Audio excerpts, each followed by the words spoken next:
I just put over 500 screws into my new 2025 Ram Promaster van. Sitting here right behind me, let me show you what I did with those screws. And where did those 500 plus screws go? They went in here to attach my etrack to this plywood so that I had a flexible back of the van. Let me show you a quick overview of how I did this. I've got 2x6s right here, and I used hexagonal rib nuts because there were hexagonal shapes in the ribs. I used hexagonal rib nuts and then M8 screws to attach this to the other one, to the rib. And these didn't move. I've got one here and one below. Then I took this, I don't know, it's got a weird dimension, but it's somewhat over a ½ inch of cabinet grade plywood, and that is secured to the 2x6. And then on top of that, I've got this 6-foot section of E-track, and each one of these sections takes 72 screws to put in here. My arm was a little sore after doing that, but it attached everything right there. And I did this because this is my personal vehicle. I use it for work. I'm a landscape architect and professional gardener. So I use this. I do primarily maintenance of the estates that I built years ago with my late wife, Cheryl. Not a lot of new construction. But I can carry all kinds of tools in here, tools up there. Everything's flexible. I've got a great pop-up work table here that I love for when I'm on job sites. I can just pop it up and I don't have to work off the ground. And then on this side, I've got another section of a work table. What's great about this is it lays flat, but it also pops up. There's just 2 levers down here that I have to squeeze, and it goes back down. Now this table's 2 feet long, but I've got hardware to make 3 more tables if I just need 2 supports underneath there. But I could have another 2-foot table over here, or I could have a 1-foot section of table, depending on what my needs are. But that's a game changer because I've always had workstations in my custom-built trailers that I got from Wells Cargo. And all these accessories, obviously, because it's E-track, pop in and out. And, you know, I can use this for extension cords or for garden hoses.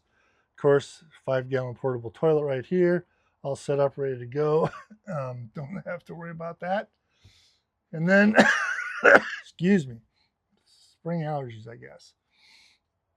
And then something I did when I bought this last October was I was worried about cold and noise. So I just have 2 of these flannel packing blankets that I had from, I had purchased from probably Home Depot. And I just clamped them to this storage up here. I just clamped them to that. And the cab was toasty warm all winter. But more importantly, this van was just dead silence. It's as quiet as my Ford F-150 was.